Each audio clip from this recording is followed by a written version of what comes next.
The average lifespan for a tank crew in World War II was just 6 short weeks. Major Bowman Barlow served in World War II as a platoon leader of the 66th Armored Regiment, which was part of the newly formed 2nd Armored Division, and their nickname quickly became Hell on Wheels. Bo is 94 years old and still going strong, and I feel very privileged to have the opportunity to honor him today. Bo was born on November 18th of 1920 in the Panama Canal Zone, where his father was serving in the military. He graduated from high school in Kentucky, and soon after was commissioned as second lieutenant in the Fort Knox Army Cavalry. At the start of World War II, Bo transferred to the Mechanized Cavalry Division and soon was relocated to Great Britain. And after the United States had entered World War II, Bo was soon thrust into battle. Although Bo is too humble to talk about his medals and awards, his daughter told us that her dad probably has enough medals to reach the floor if he were to wear them all.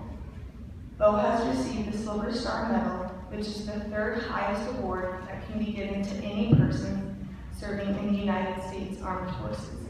I would like to read part of Bo's citation for his Silver Star.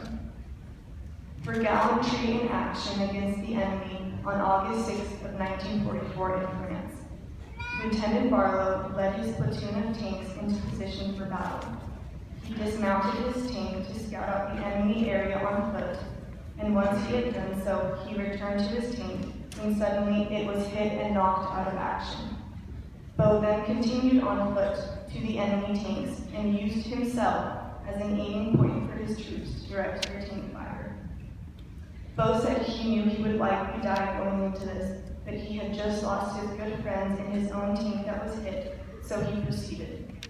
His actions resulted in the destruction of one tank and the capture of another. He then returned to evacuate his wounded men under fire. Bo then became wounded himself, but continued to fight the enemy with his personal weapon and managed to evacuate several injured men. Bo has also received multiple Purple Hearts. He is very claustrophobic, so while traveling in tanks, he always opened the top and sat next to the gun. This made him constant target for sniper fire, and on one occasion, Bo was shot twice, in addition to his tank taking a direct hit.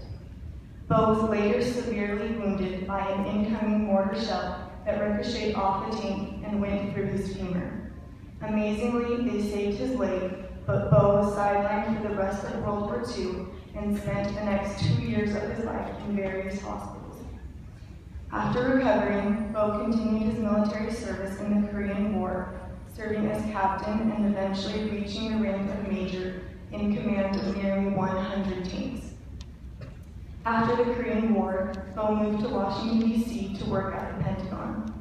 He worked for Army Intelligence, in which he was assigned to various parts of the world, including Italy and Austria.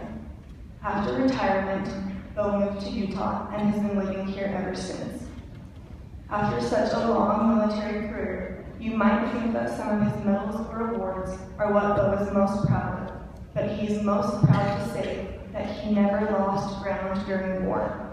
He always held his ground or moved forward during battle. I have had the privilege of being Bo's friend and neighbor for the past 12 years, and I am honored to present him today. Please help me in welcoming my friend, Major Bowman Barlow, to our school and thanking him for his service.